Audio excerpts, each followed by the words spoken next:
All right. Hello, Get Better Faster Nation. I am Dr. Jason Bradley, and along with my co-host, the one and the only James Chester, and our incredible executive producer, Rachel Bradley, we want to welcome you to another exciting episode of the Get Better Faster podcast. Today, we're joined by one of the most courageous voices in medicine, a man who risked everything to tell the truth when the world needed it the most. Dr. Peter McCullough is an internationally recognized cardiologist, internist, and epidemiologist with over 1,000 peer-reviewed publications under his belt and more than 700 citations in the National Library of Medicine. He's testified before the U.S. Senate, the House of Representatives, and the European Parliament on matters of public health. But here's what makes today's conversation so important. Back in 2021, when Dr. McCullough first raised concerns about COVID vaccine safety, specifically heart inflammation in young people, he was censored, fact-checked, and faced professional attacks that cost him his board certifications. Fast forward to 2025, and the FDA has just mandated expanded warning labels for both Pfizer and Moderna vaccines for the exact heart risks he warned about us years ago. Dr. McCullough didn't just predict the problems, he developed solutions. As chief science officer of the wellness company, he created the world's first published spike protein detoxification protocol, helping thousands of people dealing with long COVID and post-vaccination symptoms reclaim their health.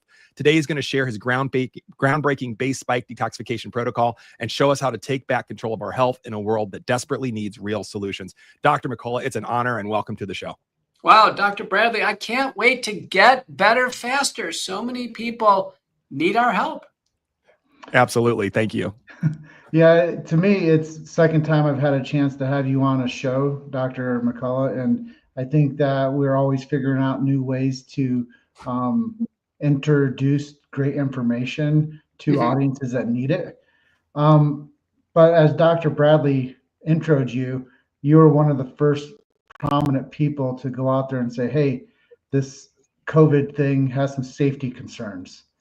When did you see in your practice that was a concern that made you want to speak out about it, despite knowing that there were some professional risks? Well, in 2020, Scott Atlas at Stanford and I was at Baylor at the time, we were invited by The Hill, which is a widely read political journal in Washington, to write a series of opinion editorials. I wrote one every month through the pandemic in 2020. By August of 2020, I wrote an op-ed, and the title of it was The Great Gamble of the COVID-19 Vaccine Development Program. So when did I voice my concern? August of 2020. When did the vaccines come out? December of 2020. So you're talking to the only public figure who put it in writing in the world that I can see, who actually put it in writing for the entire world to read, that this was concerning. These were the genetic code, in different formats for the lethal part of the virus, the spike protein. It was the worst idea ever to use genetic code that we can't turn off once it's injected into the body and have unlimited production of the spike protein. And boy, was I right. You absolutely were right. And I'm sure in some way it feels a little vindication that we have some warnings, coming out now, and they've changed the recommendations and the boosters and who should get the shots and all of those things. But walk us through what it was like when you were presenting that information to save lives, to voice concerns, and you were completely poo-pooed. Well, by November of 2020, I testified in the U.S. Senate. I had the very first protocol on how to treat patients. We already had data in thousands of patients in South Central California. George Freed brought that forward, published it in a monograph. And our Senate hearing was wiped off of C-SPAN. I mean, this is the first message to the world that we can treat COVID-19, and it was wiped clean off of a government broadcast on YouTube. This was stunning. Now, years later, it was revived. It was revived in 2025. It was suppressed for 5 years. We rolled into the pandemic. And then, I was neutral when they came out. My patients were asking me, should I take it? I said, I don't know. I never advised anyone to take it. I didn't take it myself. 19% of Americans didn't take it. Thank the Lord. But I was neutral. But by March of 2021, it was clear. We had about 1,600 people who had died taking these shots. Pretty quickly after taking them, I testified in the Texas Senate. I voiced my concerns. And wow, that's when the hammer came down. Yeah, it sure did. And I just want to back up just for a minute. For folks that don't understand mRNA technology, can you walk us through why that's different than previous iterations of vaccines that we've used throughout the years? Prior vaccines are either the live attenuated virus, so the virus that's crippled, it just presents, and it turns out those are, pretty effective vaccines. Then there are antigen-based vaccines, which is just the protein. That would be like the Pneumovax vaccine, for instance, or Haemophilus influenza vaccine. But never have we taken the synthetic genetic code for part of a virus and then inserted that in the human body. And so messenger RNA is fully synthetic. It's called pseudo-uridinated. So the human body can't break it down. It's loaded into lipid nanoparticles. That's Pfizer and Moderna, which is 94% of the people who took the shots. It goes into the body. It's distributed everywhere. And then it harnesses the cell's own ribosomes to start producing this lethal protein. And it produces the protein that expressed on the cell surface. The body attacks itself. It goes into the bloodstream. We have one of my patients in research now, 3.2 years after the shots, he still has circulating Pfizer in his bloodstream and the spike protein. So what's one of the biggest misconceptions that people have about the spike protein and its persistence in the body? The CDC said that, listen, the spike protein is harmless. I think that's still on its website. That's not the case. The spike protein is damaging. There's about 4,000 papers showing spike protein damage in the human body. It damages blood vessels. It gets into the heart, causes blood clots, can also cause bleeding, inhibits tumor suppressor factors for advancing cancers, incites autoimmunity. I mean, the spike protein was intentionally engineered in a Chinese biosecurity lab. This has now been fully revealed in U.S. House of Representatives proceedings. Can you imagine a protein that was designed to be, create a virus to make it infectious and lethal? The genetic code for that was actually injected, intentionally in the form of vaccine to human beings. Go ahead, Dr. Jason. Okay. It's mind-boggling to me. As a physician myself, I was in the same situation. I mean, nobody, at least from my end, we didn't know what was going on. We were down in Austin at a mastermind in February, and we're heading back, and there was something was going on in February, and we just took the position of trying to watch the data, talk about as much science as we could, but really be taking a very cautious approach instead of jumping in. I'm one of those 19%. Our kids are one of those 19%. My wife's one of those 19%. However, and I want to differentiate that between the J&J vaccine that came out. Our daughter got accepted into Edinburgh, the 18th ranked university in the world. I mean, she's smart as Dickens, right? And they had a requirement to get the vaccine, and she didn't do it. She didn't do it, and then finally she did it, and she did with the J&J because I was worried about the mRNA. And then 2 weeks later, they dropped that mandate.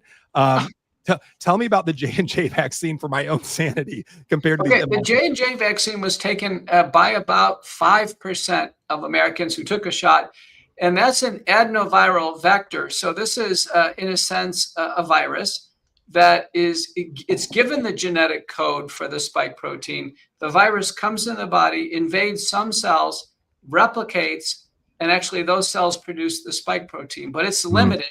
The adenovirus can't stay forever. So it's been my experience that there's a big blast of spike protein, and then beyond that, it's just a matter of the patient's getting the spike protein out of the body. So very different than Pfizer, where you're stuck with the genetic code for years. The safest vaccine of all is virtually never mentioned. That was about 1% of people took Novavax.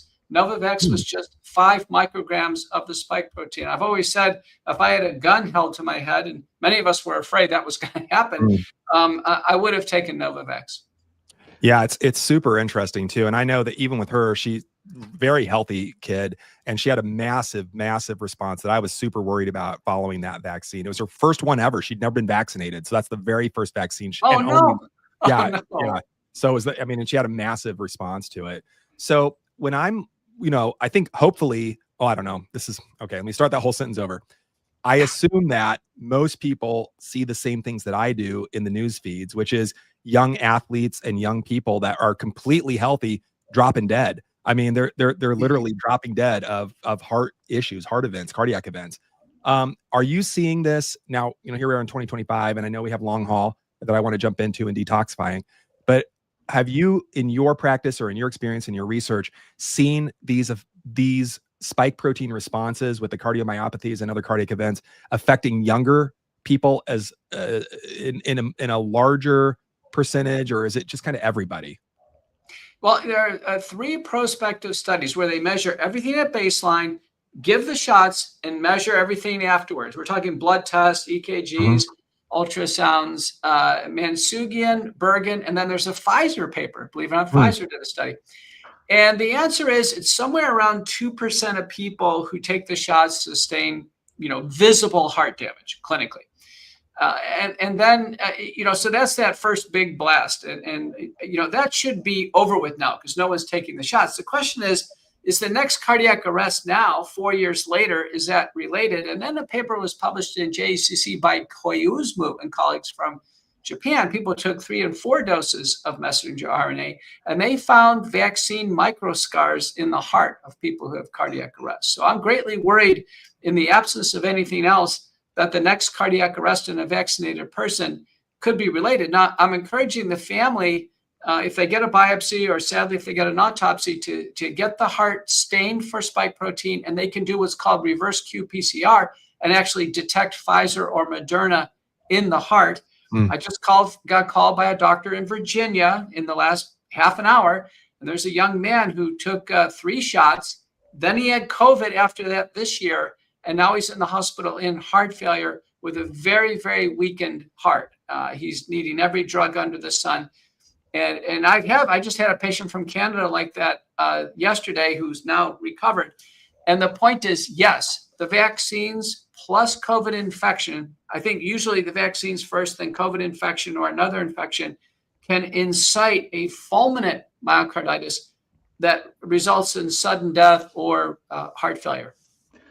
Well, I want to jump in quickly too, because I'm the non-doctor on today's conversation panel.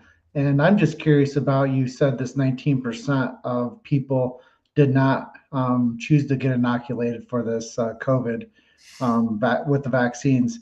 We live in a human petri dish, right? Like we're a microbiome as a culture and as a people. Are you finding that people that are, I don't even know how to better say this, but that are like sexually active with other people that took the shots, are you finding that they're getting the spike proteins also? And are you finding that is crossing the barrier like a STD into people's lives? Like, is that something that's real? Yeah, it's never been demonstrated, but you may want to have on your show Dr. Helene Benoun from INSERM in France. She's studied the most on this idea of shedding. I think shedding is probably real, particularly when there's high concentrations of messenger RNA and spike, let's say the first 6 months after the vaccine. It's possible. It's certainly possible. People are probably exchanging spike protein back and forth all the time, but a critical paper was published by Barham and colleagues demonstrating if you've just had COVID and no vaccine and you have some symptoms, the antibodies against the spike protein, which are a proxy for how much spike protein exposure there's been, they're around 2,000 or so. In my experience, less than 1,000 is a good number. Now, those who've taken the shots, it's about 11,000.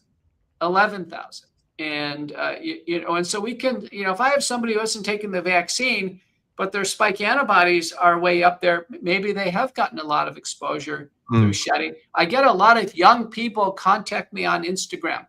And normally I say, Dr. McCullough, I've really gotten into this dating relationship with somebody of the opposite sex. And I'm worried about shedding. And I said, well, I give some reasonable response, but I said, we always advise safe sex practices.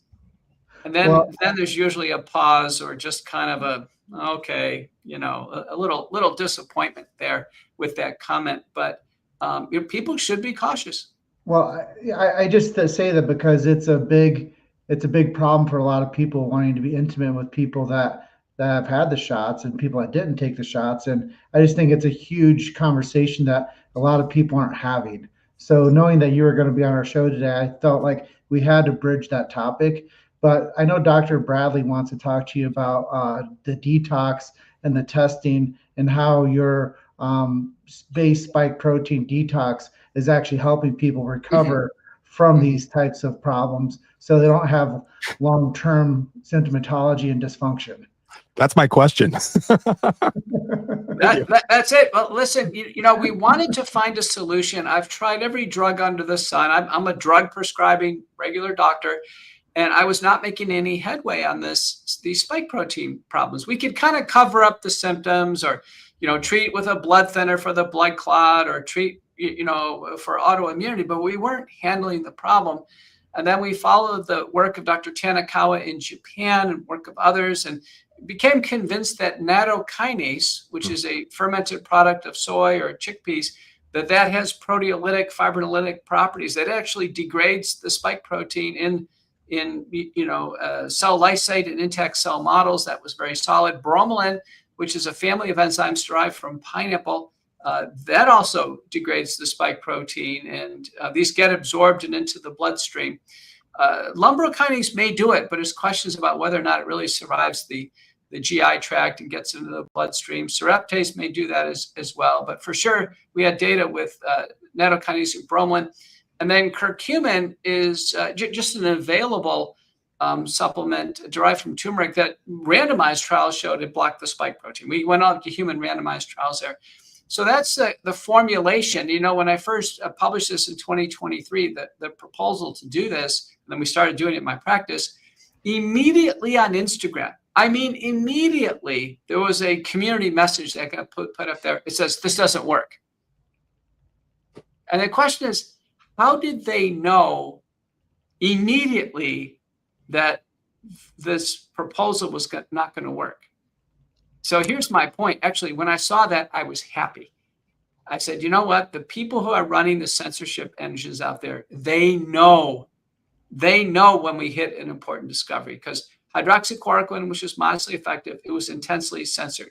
Ivermectin, intensely censored. So was steroids, colchicines. All the things that we used that worked were censored. Now, if I would have said something ridiculous like, drink cucumber juice and that'll handle the spike protein, there would be no censorship at all, none. So we got censored on McCullough protocol-based spike protein detoxification. I had worked with others, and we formed the Wellness Company. Our product is the ultimate spike detox. It became the most widely used product in the space. We copyrighted in my name for accountability reasons, but we intentionally did not patent it because we knew so many people needed this, and there's so many different manufacturers, and we wanted to enable the most rapid innovation. So if you go on Google right now and type in spike detox, you get millions of hits. You go on Amazon, you find millions of, not millions, but many arrays of products of the same idea. You need this has a total of 6 ingredients in it, but nattokinase, bromelain, and curcumin are the main ones. And what we found is this is needed. This product is like 2 capsules twice a day on an empty stomach under doctor's supervision, 4 capsules twice a day, empty stomach. It's needed for about a year, and you will see a 20% or greater drop in the spike antibodies, bigger drops, better. And invariably, the long COVID syndrome resolves, tinnitus, numbness, post-exertional malaise. Wow. We've seen, we do this in conjunction of blood thinners, and blood clots finally resolve. So it's key. It's supported now by our first original 2 papers, and now there's several papers from all over the world showing the same thing. Yeah, and just following up with that too, when I think about, colchicine and hydroxychloroquine and ivermectin, those are prescriptive agents. But when we're talking about nattokinase and bromelain and curcumin, they're I don't want to debase it to this, but they're supplements, right? And ultimately, they've been around for a really long time, and they're very, very safe. I guess my question is, why would they be suppressing supplements? It's a strange. I know the answer, but I'd love to hear your thoughts on it. Well, listen, this came out early on. You know what was the most suppressed supplement in 2020? Vitamin D. Every study with vitamin D was positive. There were 7 randomized trials showing vitamin D was suppressive. It actually was protective against COVID. Vitamin D levels correlated with better outcomes. The data on vitamin, and it was actively suppressed. The Federal Trade Commission went after one of the vitamin D company CEOs, Eric Naputi. You know what else was suppressed? Nasal sprays and gargles. No harm there. Federal Trade Commission went after the Clear company, Cofix RX, the Neomed, they went after him. Actually, they sued Nate Jones, the CEO of Clear, him personally and his company, and they tied him up forever in court. And then finally, they just dropped everything. So I'm telling you, everything that worked in COVID and now in long COVID has been suppressed. Well, I know we have a new administration. They've been in for several months now. And I think, I don't want to make my own statements on it, but I'm looking for your take on how we're doing organizationally with the new administration and helping clear up some of the damage that's been done. It's tough because, the government is such a giant organization. So even if you have leadership at the top, and, I used to be chief scientific officer of a huge health system. So I know what it's like. It can take months to just get a meeting with some of the departments. So even if you change the leadership at the top, change is slow. I mean, look at the CDC. The CDC has, right now we have an interim director. So we've gone through directors almost every 2 years, but the CDC has 12,000 employees, a budget of $9 billion. They don't see a single patient. They don't operate a single clinic or hospital. I mean, literally, the organization is that big, and they largely just provide advice to doctors. Do we need 12,000 highly paid scientists to do that? You can imagine they become entrenched. And, the entire CDC was charged with getting everyone vaccinated. They were told to do that. And the CDC has not been forthcoming on the shortcomings of the COVID vaccine. That's the problem. So you could have a new person on the top, but you have all these layers. And the same is true at the National Institutes of Health, and the same is true at, at the FDA. So this is what I'd say is new leadership, great, but the thing to do is now start to have what we used to have in medicine is called Bethesda meetings. They need to call all the chiefs of medicine, hospital CEOs, all the people into Washington for probably very frequent meetings. And we need to go through these topics like we're talking about now. Lessons learned about the suppression of early treatment for COVID. What happened? Again, with presentation of data, what worked and what didn't. COVID-19 vaccines, safety, and the failure of efficacy, where we are. And the government could hold those meetings and people would show up. And you know why? Because their funding is dependent on it. You could send out a letter from CMS or from NIH and say, listen, show up. Otherwise, we're going to have a discussion about your grant funding to your organization. No, they should do that. I mean, we're 9 months late, and that's an obvious thing. If I was running things at the top, that'd be the first thing I would do. And we'd start looking at the information, because right now, the doctors, and the nurses and others, they don't want to face the truth. I just want to say too, following again, when all the confusion in 2020, as things were, coming out, so to speak, it was confusing for everybody. I mean, even doctors, and, I was charged with just stay calm and present the facts and just try to make sense of it. And my wife and I were doing, nearly daily, daily broadcasts on whatever we could, find to talk about just to keep that level of calm. But here's my question.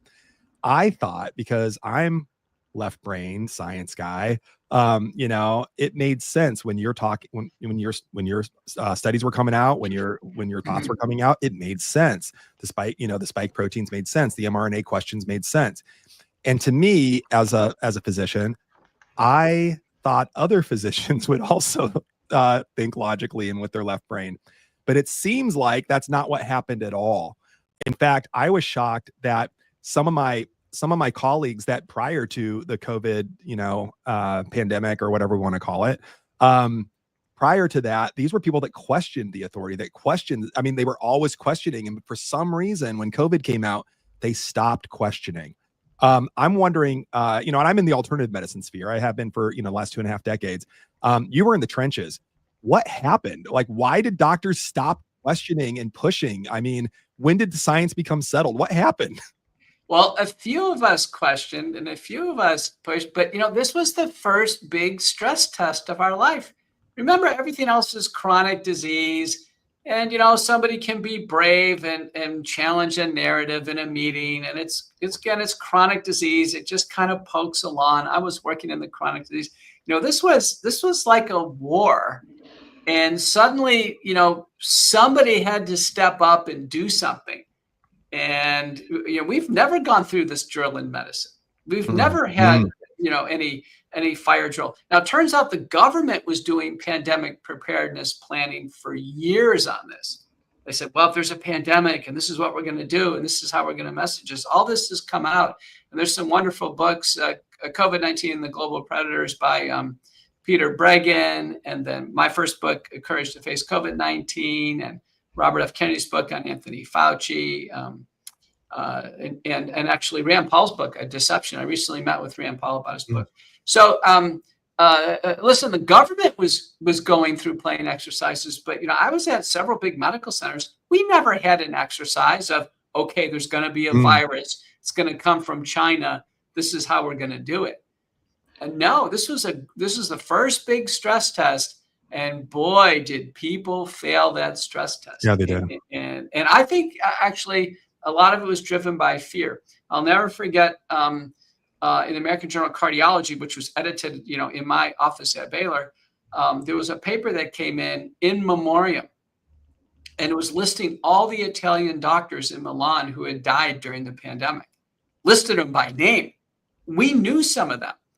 And, it turned out they were older and what have you. But I got to tell you, that article, I still remember that injected fear into us. Like, oh, my Lord, for the first time, our occupation could actually end our lives. And I think a lot of doctors said, forget it. I'm shutting my clinic. I'm not going to treat any COVID patients. The infectious disease doctors, they were all called to the inpatient service, and they didn't even see the patients. They were allowed just to go on Zoom. Even we had fellows in the hospital. They literally just kind of, went on the computer and said, well, let me look at the EKG. So the patients really weren't seen and examined. There was tremendous fear. And I think that's what kicked it off. And then when they were told, listen, you don't have to treat COVID. You just have to kind of just be in the background. That people will come in the hospital and they'll deal with it when they get there. And then you just have to take a vaccine. In December of 2020, the doctors lined up for that, and so did the nurses. So they essentially, this preparation for mass vaccination using fear and all the other tactics, it worked. It was stronger than religious dogma. I know that we're wrapping up here shortly, but I have one question. Is I know that you're privy to a lot of inside information when it comes to the health and well-being of America. You said that you've never seen stress like this put upon the practitioners and our society. Is there something else looming that we need to be aware of? Because I get your emails, your wellness kits, and the preparedness kits. I know you guys are selling those things, and are there looming aspects that we think that something else is going to lambaste us? Well, we've had two starts at them. So we've had monkeypox. Remember, Biden declared a national monkeypox emergency. We bought huge amounts of monkeypox vaccines. And there it really became a war in the media. I was on national TV saying, listen, we can understand this. It became a sexually transmitted disease. It's limited to a certain population. Prior smallpox vaccination was preventive. So it really just took good scholarship and communication. And we settled down the nation on monkeypox. And ultimately, the Biden administration dropped it. Now, our CDC did none of that. That was done by McCullough Foundation, kind of the people in my circle. And fortunately, we have enough exposure on national TV to do that. And then the next one was bird flu. That, we got to the point again of in Europe, they bought bird flu vaccines for humans. And again, we got way ahead of that in the media and said, no, this is mild in humans. It's treatable. It looked like it was gain of function research that came out of the USDA poultry laboratory. So, and again, the USDA never denied that. And before you know it, we got ahead of this. And the wellness company just stepped in and said, listen, we're going to provide free bird flu kits to every farmer in America. So don't be fearful of this. So basically, the wellness company ended the bird flu crisis. Good for you. So, Yeah. I got to tell you, our agencies, which have billion-dollar budgets so far, they haven't directly managed the problem. They haven't researched these problems, and they certainly haven't used the power of the media to kind of guide us through this. They just kind of allow a crisis in the media to amplify. And what could be around the corner? Marburg virus, maybe another Ebola virus. They interviewed Peter Daszak in the Senate, and he said they have so many samples of more virulent viruses in the Wuhan lab.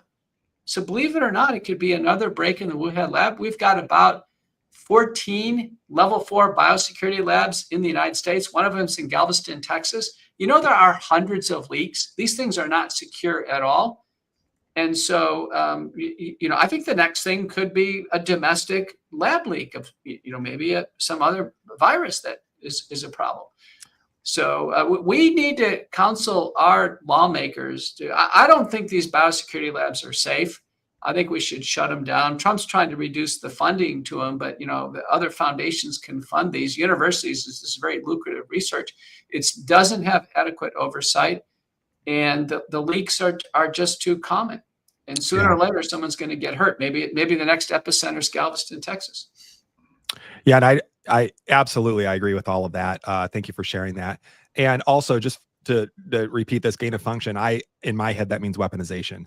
And just so for people that are listening, it's a nice way of saying weaponizing a virus against humans. We have a couple minutes. Dr. McCullough, thank you. Is there anything that we can do as a society to prevent whatever the next thing is going to be? What can we do to prepare our bodies to be the best, most efficient machines to fight that off? Mm-hmm.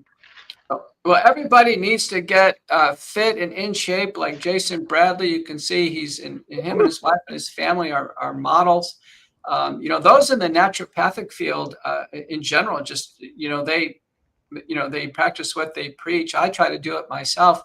But I think if we're going to get hit with something, it's going to be an airborne viral respiratory illness. And what you need to know there is the nasal sprays and gargles have the best track record for sure. And everything works. You just need to do it on a twice-a-day basis. So my favorite is Xlear, Xlear, nasal spray, and the companion gargle is Spry, but you could use iodine-based like Immune Mist or Neomed, Betadine, or even hypertonic saline, colloidal silver. They all work. But you have to do something twice a day. When you inhale a virus on an airplane and it's in your nose for about 7 days, you don't know it. It's just replicating. Then it drains to the throat. Then you get a sore throat. Then you know you have something, but you're 7 days behind. The only way to disrupt that virus and knock it down somewhat to let your immune system finish it off is a nasal spray and gargle. Super important. I do it twice a day religiously. I've interviewed people for my show. They never had COVID. They've gone 5, 10, 15 years. One guy, 20 years, no respiratory illnesses.